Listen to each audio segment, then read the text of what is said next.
आज बड़ा खर्रा अखबारों में छपा है, पूरे अखबारों में सोनिया गांधी का ईरान मित्र देश है, भारत उसका साथ दे। अभी किस हैसियत से बोल रही है? न नेता प्रतिपक्ष है, न कांग्रेस की अध्यक्ष है। और उसी 65 और 71 के युद्ध में इजराइल हमारे साथ कंधे से कंधा मिला के लड़ रहा था। इजराइल हमको हथियार भी दे रहा था इजराइल, और इजराइल कह रहा था कि अगर कहो तो हम पूरी साथ आकर मोर्चे में हमारे सैनिक लड़ने को भी तैयार हैं पाकिस्तान के खिलाफ। करिए ये 2001 में नजमा हिजबुल्लाह, ये जो जॉर्ज बुश जिनको आपने साथ बैठे देखा 2006 में, ये उनके बाप की फोटो है, जहाँ पे वो भी राष्ट्रपति थे अमेरिका के, उनकी फोटो को रौंद रही थी जूतों से अपने। और ये घटना जो है सोनिया गांधी परिवार, इनकी नमक हरामी और इनकी एहसान फरामोशी की कहानी बता रही है। जो किस्सा है, ये किस्सा क्या है मनीष जी? सर, अस्पताल से बाहर आई राहुल गांधी की अम्मा, ये विदेश में मौज ले रहा था। भैया जो है कौन सी बीमारी का इलाज करवा रही थी, गंगाराम अस्पताल में। आज बड़ा खर्रा अखबारों में छपा है, पूरे अखबारों में सोनिया गांधी का ईरान मित्र देश है, भारत उसका साथ दे। अभी किस हैसियत से बोल रही है? न नेता प्रतिपक्ष है, न कांग्रेस की अध्यक्ष है, न कोई यूपीए जैसी कोई संस्था जिसकी सुप्रीमो है। लेकिन सब अखबारों में आज इसका छपा है, ईरान मित्र देश है, भारत उसका साथ दे। ये खेल क्या है इसका? हाँ, अब बताता हूँ मनीष जी, पहले दर्शक समझ ले, इसने ना तो ईरान के पक्ष में ये लिखा है लेख, ना इसने इजराइल के विरोध में लिखा है। ये तो बहाना है इजराइल ईरान युद्ध का एक लेख लिखने का। लेख इसने लिखा क्या है? तो अभी तक 2 दिन पहले तक तो गंगाराम अस्पताल में अबोतव वाली स्थिति थी, अचानक इसने खर्रा लिख डाला। तो पहले दर्शक जो समझ लें कि जरा इसने लिखा क्या, तब मैं समझा पाऊंगा आपको कि इसके कलम में लिखा क्या है। कि सोनिया गांधी ने शनिवार को कहा कि ईरान हमारा मित्र देश है, भारत को उसका साथ देना चाहिए। उसने आरोप लगाया केंद्र ने गाजा की स्थिति और इजराइल ईरान संघर्ष पर चुप्पी साधते हुए भारत के सैद्धांतिक रुखों और मूल्यों को त्याग दिया है। ये सोनिया गांधी कह रही है। सोनिया ने कहा कि केंद्र सरकार को आवाज बुलंद करनी चाहिए और पश्चिम एशिया में संवाद को प्रोत्साहित करने के लिए हर उपलब्ध राजनयिक मंच का उपयोग करना चाहिए। जरा इस शार्ट में समझ लीजिए कि ये वो बात कह रही है कि हिंदुस्तान को पाकिस्तान बन जाना चाहिए। जो पाकिस्तान नेतागिरी कर रहा था, तो अभी उसकी हालत आपने सुनी। ये कह रहा है कि हिंदुस्तान को भी यही करना चाहिए था। एक अखबार में प्रकाशित लेख में कांग्रेस नेता ने गाजा ईरान पर केंद्र की चुप्पी को गलत बताया। सोनिया ने कहा ईरान भारत का लंबे समय से मित्र रहा है और गहरे सभ्यतागत संबंधों से हमारे साथ जुड़ा हुआ है। ईरान का जम्मू कश्मीर समेत महत्वपूर्ण मौकों पर दृढ़ समर्थन का इतिहास रहा है। जरा इतिहास इसका ज्ञान बताऊंगा। इतिहास रहा है, वर्ष 1994 में ईरान ने कश्मीर के मुद्दे पर संयुक्त राष्ट्र मानवाधिकार आयोग में भारत की आलोचना करने वाले प्रस्ताव को रोकने में मदद की थी। अभी इस पर भी बात करता हूँ। कांग्रेस ईरान पर बमबारी और सुनियोजित तरीके से की जा रही हत्याओं की निंदा करती है। पश्चिम एशिया में शांति स्थापना अहम मुद्दा है। सोनिया ने कहा कि ईरान अपने पूर्ववर्ती शाह शासन की तुलना में भारत के साथ कहीं अधिक सहयोगी रहा है, जिसका झुकाव 1965 और 1971 के युद्धों में पाकिस्तान की ओर था। हाल के दशकों में भारत इजराइल के बीच भी रणनीतिक संबंध विकसित हुए हैं। पश्चिमी एशिया में लाखों भारतीय रहते हैं, इसलिए इस क्षेत्र में शांति स्थापना बेहद महत्वपूर्ण है। ये कह रही है सोनिया गांधी। और कांग्रेस ने 7 अक्टूबर 2023 को हमास द्वारा किए गए हमलों की स्पष्ट रूप से निंदा करती है। हम इजराइल की बर्बर प्रतिक्रिया के खिलाफ चुप नहीं बैठ सकते। सोनिया ने दावा किया कि केंद्र ने शांतिपूर्ण 2 राष्ट्र समाधान के प्रति भारत की दीर्घकालिक और सैद्धांतिक प्रतिबद्धता को त्याग दिया है, जिसके तहत एक संप्रभु स्वतंत्र फिलिस्तीन की कल्पना की गई थी। ये सोनिया गांधी ने अपना एक लेख लिखा है और पूरे देश के अखबारों में छापा क्या, छपवाया गया है, किसी से लिखवाया गया है और बाद में उसको छपवाया गया कि कांग्रेस का ये स्टैंड है। इसने 1.5 लाइन में निपटा दिया मनीष जी। सबसे महत्वपूर्ण बात है कि 1965 का युद्ध और 1971 का युद्ध ईरान खुलकर भारत के खिलाफ ताल ठोक रहा था। पाकिस्तान से जब हमारा आमना सामना था, तो ईरान जो है वो पाकिस्तान के साथ लड़ने मरने पे तैयार था और हिंदुस्तान का खुलकर विरोध वो कर रहा था। केवल इतना नहीं, और उसी 65 और 71 के युद्ध में इजराइल हमारे साथ कंधे से कंधा मिला के लड़ रहा था। इजराइल हमको हथियार भी दे रहा था इजराइल, और इजराइल कह रहा था कि अगर कहो तो हम पूरी साथ आकर मोर्चे में हमारे सैनिक लड़ने को भी तैयार हैं पाकिस्तान के खिलाफ। सोनिया गांधी इतिहास की बात करती, इतिहास भूल गई क्या वो? इसने 2 लाइन में निपटा दिया कि 65-71 में साथ दे दिया था, बाकायदे पाकिस्तान को हथियार भी दे रहा था, पाकिस्तान को हर तरह की मदद उस दोनों युद्धों में उसने करी थी। और उन्हीं दोनों युद्धों में इजराइल हमारे साथ खड़ा था, तो हमें किसका साथ देना चाहिए, जरा ये याद दिलाए। और इसने जो 1994 का वो यूएन के अंदर जो प्रस्ताव गिर गया था, उसका इसने पूरा पूरा श्रेय उठाकर ईरान को दे दिया। जरा गौर करिए कृतज्ञता की, कैसे मतलब एहसान फरामोशी की, कि वो 1994 का मनीष जी वही दौरा है जिसमें अटल बिहारी वाजपेयी गए थे यूएन के अंदर, और साथ में सलमान खुर्शीद उनका असिस्टेंट बन के गया था। और उस वो जो 1994 की विजय है पाकिस्तान के ऊपर, कूटनीतिक विजय है, उसका पूरा श्रेय पूरी दुनिया ने अटल बिहारी वाजपेयी को दिया था। और तो और पाकिस्तान की संसद के अंदर खड़े होकर ये बात कही गई थी कि ये तय कि वहां पे उन्होंने आपस की राजनीति में कही थी कि हमको सीख लेनी चाहिए कि वहां पे भारत का पक्ष रखने के लिए नेता विपक्ष आया था जिसने हमको धो के रख दिया। और उस अटल बिहारी वाजपेयी की उस विजय को ये ईरान के पल्ले मड़ रही है, ईरान के कंधे पे लाद रही। तो इतिहास का कितना ज्ञान है इस महिला को, ये सोचिए। और ये साजिश के तहत मैंने कहा ना कि जो पाकिस्तान कर रहा है आज की तारीख में, वही काम इस कह रही कि हिंदुस्तान भी करता, ताकि हिंदुस्तान दोनों तरफ से जूते खा रहा होता। ये काम ये सोनिया गांधी करवाना चाहती है, ये इसकी साजिश है। और पूरी तरह से छोटा मतलब आप कह पजामा रहे बड़ा हैं कि कुर्ता। इसकी मनमोहनी सरकार होती या इसके अधेर की सरकार होती तो आज वही दुर्गति होती भारत की जो पाकिस्तान की। बिल्कुल एकदम 100%। लेकिन लेकिन ये तो मैंने आपको तत्काल बताया इसकी साजिश। अब इसकी किस्से बताता हूँ, और ये बताता हूँ कि ये सोनिया गांधी जिस यूपीए सरकार की सर्वे सर्वा थी, चौधरी थी, सब कुछ यही थी।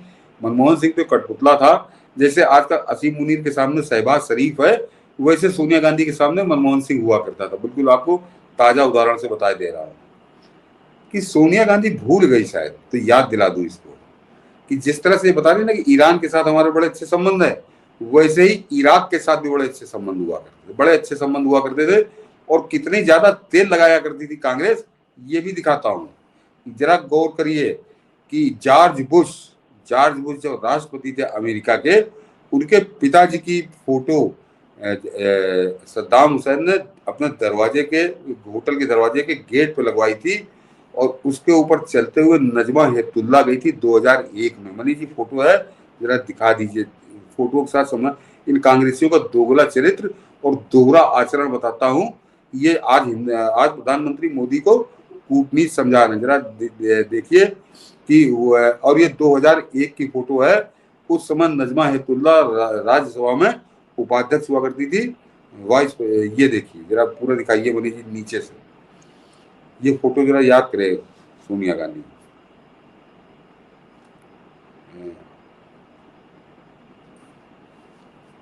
ये देखिए ये जॉर्ज बुश की फोटो है। अपने सैंडल से ये रौंद रही है नजमा हाँ Heptulla.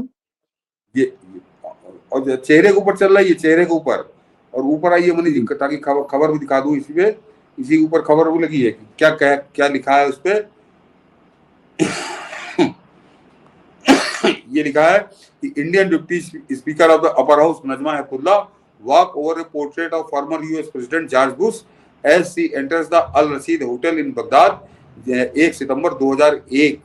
Heptullah is leading a delegation of Indian MPs, businessmen, writers, and filmmakers who arrived in Baghdad yesterday on a mission aimed at reinforcing political and economic ties between the two countries. और जरा ये photo बन लीजिए, नीचे पैर दिखाइए, मैं अभी बताता हूँ। ये देखिए, ये बिल्कुल चेहरे के ऊपर, मुंह के ऊपर जाकर उसको रौंदते हुए जा रही है। जबकि चाहती तो ये बगल से निकल सकती थी भाई, उसने वो तो सद्दाम हुसैन ने करवाया था, ये साइड से निकल सकती थी, लेकिन ये जानबूझकर चेहरे को रौंदते हुए जा रही थी। ये कांग्रेस की नीति थी, ये सद्दाम हुसैन को तेल लगा रहे थे, बहुत साफ शब्दों में समझिए। ये नजमा हेपतुल्ला है, और इसकी एक नहीं दर्जनों फोटोएं और हैं। ये बाकायदे उसी के चेहरे के ऊपर खड़े होकर जूते पहन के खड़ी हुई उसके जूते पे, और वहां खड़ी लोग नेताओं से चर्चा कर रही। बड़ी फोटोएं आई थी उस समय कि नजमा हेपतुल्ला ने जॉर्ज बुश को रौंदा। हटा लीजिए मनी जी, अभी इस पे आगे आता हूँ। जरा दूसरी वाली फोटो दिखाइए। ये कांग्रेसी आज ज्ञान दे रहे हैं प्रधानमंत्री मोदी को, और जरा इसको आप जरा गौर करिएगा।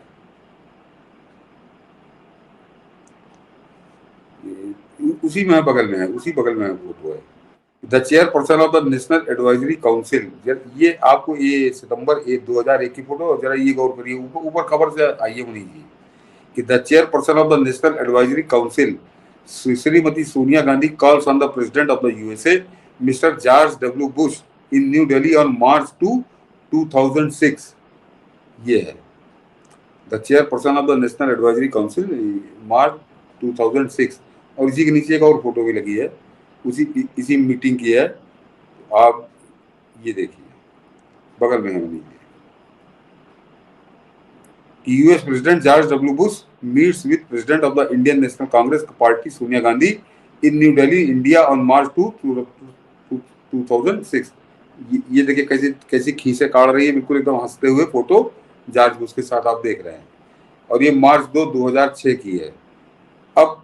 अब जरा सोनिया गांधी को आईना बताता हूं और बताता हूं कैसी मक्कारी, कैसी बदहाली है, जो ये सिद्धांत तो ज्ञान बता रही है नरेंद्र मोदी को, इनका बताता हूं मनीष कि दर्शकों जरा याद करिए कि ये 2001 में नजमा हेपतुल्ला, ये जो जॉर्ज बुश जिनको आपने साथ बैठे देखा 2006 में, ये उनके बाप की फोटो है, जहां पे वो भी राष्ट्रपति थे अमेरिका के, उनकी फोटो को रौंद रही थी जूतों से अपने नजमा हेपतुल्ला, क्योंकि कांग्रेस की नीति थी, ये बकायदे तय होकर गया था।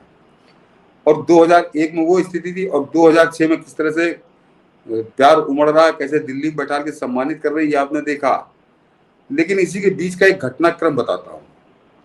याद करिए कि सद्दाम हुसैन को दिसंबर 2003 में अमेरिका ने गिरफ्तार कर लिया था।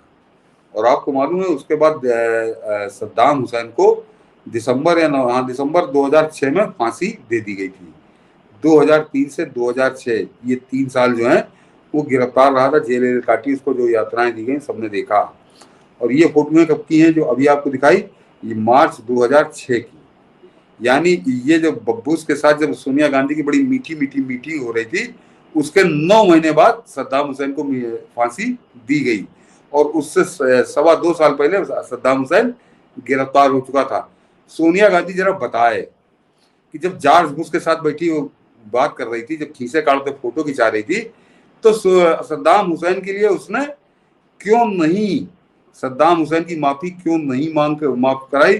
सद्दाम हुसैन जो गिरफ्तार था, कितनी बातें की थी तुमने, कितना तुमने जॉर्ज बुश को डांटा था, डपटा था, क्योंकि इराक के साथ तो बड़े पुराने संबंध थे भारत के। और राजीव गांधी तो बड़ा दीवाना था सद्दाम हुसैन का। तो ये है कांग्रेस का चरित्र कि 2001 में रौंदती है जॉर्ज बुश को, लेकिन जब सद्दाम हुसैन पकड़ जाता, खेल खत्म। तो किस तरह से जॉर्ज बुश के लिए बिछी जा रही थी, ये दोनों फोटो, दोनों खबरें आपको बता रही हैं। लेकिन कहानी यही खत्म नहीं होती, जरा इसको और आगे आइए मनीष जी, नीचे वाले ट्वीट पे, और उसके बाद आपको समझ में आएगा ये कांग्रेसी और सोनिया गांधी कैसा गिरगिटी चरित्र है, कब पल में बदल जाने वाला, इसको जरा और समझिए कि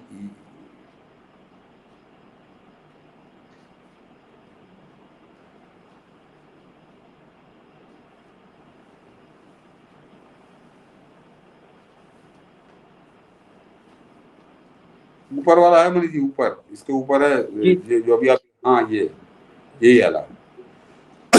जरा मैं पहले पढ़ दूं, मैंने लिखा क्या है कि मोदी सरकार को जमकर कोसते हुए सोनिया दुनिया भर की नैतिक सैद्धांतिक कूटनीति का महाज्ञान पीएम मोदी को बांट रही है। लेकिन ऐसा करते समय वो अपने यूपीए की लालची, स्वार्थी, दगाबाज और भ्रष्टाचारी कायर कुटिल कूटनीति का कलंकित अध्याय भूल गई है, यह भूलने का ढोंग पाखंड कर रही है। जरा अब आइए पहली वाली खबर, बगल वाला दिखाइए मुझे। और ये एक बड़ी रोचक कहानी है, ये देखिए कि क्यों डर गई थी सोनिया और प्रियंका, इसमें बड़ी खेल है। और ये पता चलता है कि कैसी एहसान फरामोश, कैसी नमक हरामी कांग्रेस ने की थी, और कांग्रेस के अलावा सोनिया गांधी ने व्यक्तिगत रूप से की थी सद्दाम हुसैन के साथ। अभी ये ईरान के बारे में ज्ञान दे रही है। जरा ये जो मैंने कटिंग लगाई है, इसको जरा एनडीटीवी में पूरे छपा है कि अखबार, ये सोनिया गांधी का किस्सा है कि जब ये नटवर सिंह के घर माफी मांगने गई थी। जरा इसको गौर करिए, जो छोड़ दीजिए मनीष, इसको बगल वाला तो छोड़ दीजिए, वो नहीं, उसी को दिखाइए जो बगल में है, जो अभी आप पहले दिखा रहे थे कि क्यों डर। अखबार में किताब को लेकर नटवर का इंटरव्यू छपा था, नटवर सिंह की बात कर रहा हूँ। इसने सोनिया को इतना बेचैन कर दिया कि उसी दिन नटवर के पास 10 जनपद से फोन जाता है। नटवर मिलने से इनकार करते हैं। इसके बाद प्रियंका फोन करती है। नटवर एक हफ्ते बाद का वक्त देते हैं। प्रियंका हफ्ते भर बाद फिर फोन करती है और मिलने पहुंचती है। वह नटवर को बताती है कि उन्हें माँ ने भेजा है। वह नटवर से सवाल करती है कि क्या वह मई 2004 के वाकये के बारे में कुछ लिखेंगे। इसी बीच कमरे में सोनिया दाखिल होती है। नटवर इससे हैरान रह जाते हैं। वह दोनों को भरोसा देते हैं कि कोई घटिया बात वो नहीं लिखेंगे, लेकिन साफ बता भी देते हैं कि उनके साथ गलत हुआ। नटवर के ही शब्दों में मैंने सोनिया से कहा कि नटवर के ही शब्दों में जो उन्होंने लिखा अपनी किताब में कि मैंने सोनिया से कहा कि मेरे साथ आपने गलत किया है। सोनिया ने कहा कि उन्हें जानकारी नहीं थी। मैंने कहा कि आपके बिना तो कांग्रेस में पत्ता तक नहीं हिलता। सोनिया ने मुझसे माफी मांगी। ये नटवर सिंह ने कहा। और ये घटना 2005 की है। ये मैं वही बता रहा हूँ। 2001 में रौंदा जा रहा है बुश की फोटो को जूतों से, और 2006 में बुश के कैसे आरती उतारी जा रही है, और ये घटना बीच की है। और ये घटना जो है सोनिया गांधी परिवार, इनकी नमक हरामी और इनकी एहसान फरामोशी की कहानी बता रही है। जो किस्सा है, ये किस्सा क्या है मनीष जी, ये जब नटवर सिंह ने अपनी किताब लिखी तो उन्होंने वोल्कर रिपोर्ट के बारे में लिखना शुरू किया था। दर्शकों को बता दूं कि सद्दाम हुसैन घूस देता था पूरी दुनिया के देशों के नेताओं को, पूरी दुनिया के, और वो घूस देने में उसमें नटवर सिंह का भी नाम था, कांग्रेस के कई नेताओं का नाम था। कांग्रेस को पैसा देता था वो ऑयल फॉर फूड वाला एक वो कूपन बांटता था जो घूस था, कि आपको उतने तेल के कूपन मिल जाते थे और उसके बाद आप चाहे उसको बेच लीजिए तो कूपन का पैसा पूरा आप रख लेते थे। और वो मतलब थोड़ा मोड़ा नहीं था, वो करोड़ों सैकड़ों करोड़ में थी वो घूस, और उसमें नटवर सिंह का नाम आ गया था। और आते ही सोनिया गांधी ने नटवर सिंह को निकाल के कांग्रेस सरकार से बाहर कर दिया था। जबकि नटवर सिंह ये लगातार कहते रहे कि मेरा कोई लेना देना नहीं है इस धंधे से, लेकिन सोनिया गांधी ने अपनी खाल बचाने के लिए, क्योंकि पैसा वो कांग्रेस को जाता था, कांग्रेस के कई नेताओं के नाम थे उस वोल्कर रिपोर्ट में। दर्शकों को कहूंगा जाकर जरा देखिएगा।